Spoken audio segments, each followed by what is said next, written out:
No, thank you very much, Chair. Want to greet the members of the Portfolio Committee, board members, the Chair of the NYDA, and also to greet the newly appointed CEO of the National Youth Development Agency.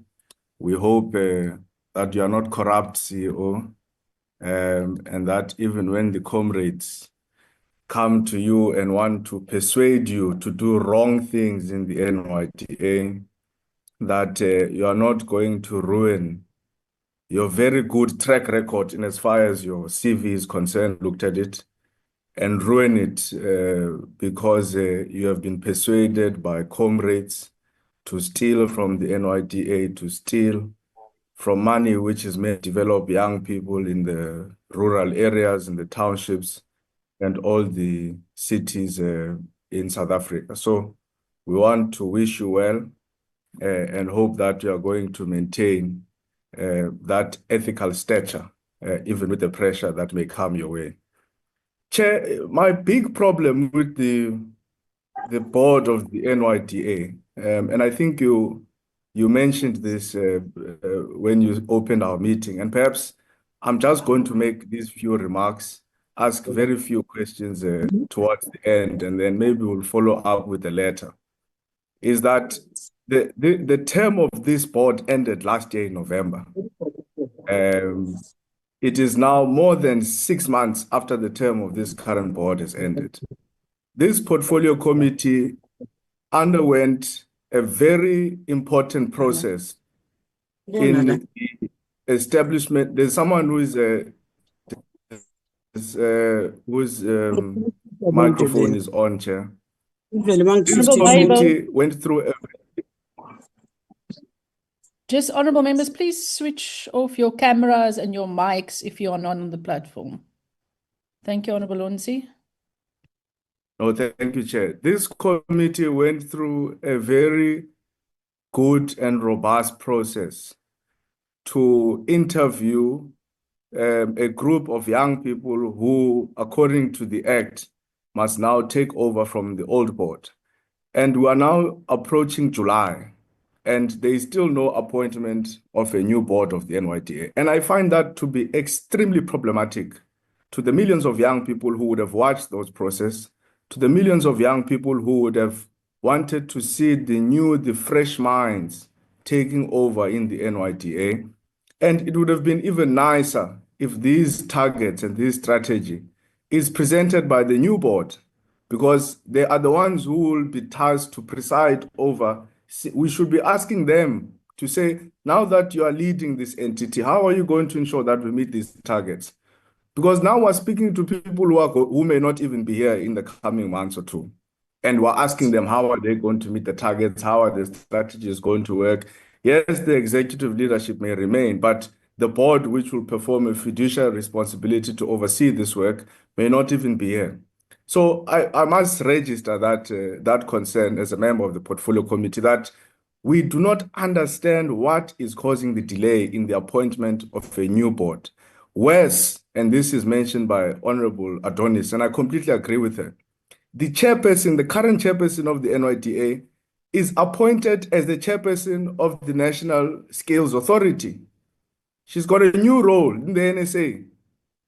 So I'm not persuaded by her response to this, because if one reads the National Skills Development Act, it's very clear under Remunerations and Administration of National Skills Authority that a member of the NSA who is not a full-time employed by the state and other entities, and because she's performing an executive function, she's full-time in the NYDA, but she's also leading the National Skills Authority as a chairperson again. Why would, with so many unemployed young people in South Africa, with so many unemployed youth who are capable, who have got the necessary skills, who have got the qualifications, why will someone want to occupy two positions, chairing the NYDA and at the same time chairing the National Skills Authority? There are more than 100 vacancies in the NYDA, we heard from the report we're given. Yet, the same NYDA must tell us it's fighting unemployment of young people. How is it fighting unemployment of young people? Because it can't even fill the vacancies that they have. More than 100 vacancies, only 5, according to their own report, not me, only 5 of them are actually being, advertised, which means more than 90 or so are just sitting there, whilst young people, whilst graduates are sitting at home without jobs, without any sight of where the future is going to go. So I'm not persuaded by the explanation of the chairperson of the board. And I think we must follow it up as a committee. If the committee won't follow it up, I'll follow it up. It does not make sense to me why someone can be a chairperson of the National Skills Authority and a full-time chairperson of the National Youth Development Agency. Even if the act out, which I don't think it does, your own conscience as a young person, understanding the unemployment that we're dealing with in South Africa should speak to you to say, why do I want to occupy all of these roles? Everything is mine. I want to be in charge of everything. So I think really, Chair, we must look into that. I've just got a few questions. The first question is that, do we have any other members of the board of the NYDA, current members, who have been appointed in other state entities or boards or councils? That's my first question. My second question is that the extension of the contract of the board, because you would have been given a contract when the term was effectively extended, because I don't even see it as appointment of an interim board, because the old board was just extended and given the same responsibilities. When did the contract say the end date, if there is, of that one? Because your term ended in November, then your term was extended or you were appointed as an interim board. When was the last term that you were supposed to serve? And please give us that date. And then when was the now CEO of the NYDA? When was that CEO appointed? And this is a very important question because it also speaks to the timelines of you as a board of the NYDA and the many other functions that you would have been performing. And we hope that you are performing them within the timeframes of your contract.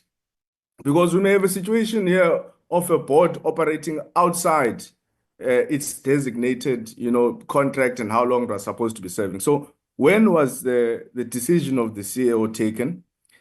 Maybe this one you may not necessarily have to answer it here, but maybe note it down and write to us. The criteria which was followed in the appointment of the CEO. This is nothing personal towards you, CEO. We just want to make sure you've got a good track record, at least for now, until we discover anything. But we just want to follow to see that the correct steps were followed because we don't trust these people. The question that I want you to answer now, was there any objection from the board on the appointment of the CEO? And what was the reason for that particular objection? And then perhaps to close off, Chair, but I will be writing a letter to the Chair and also to the Minister. But I think we need to raise a very strong objection to the continuation of a board whose term of office ended last year in November. And there are many things which are happening. Sorry, before I forget, because there's someone who's, I think Walter, spoke about mobile trucks in every branch of the NYDA. So number one, how many branches of the NYDA are there? Number two, how many mobile trucks are there that the NYDA utilizes? And then is this the internal capacity of the NYDA, or are these mobile trucks as a result of a tender program, or are they as a result of a business that was given to someone to utilize it?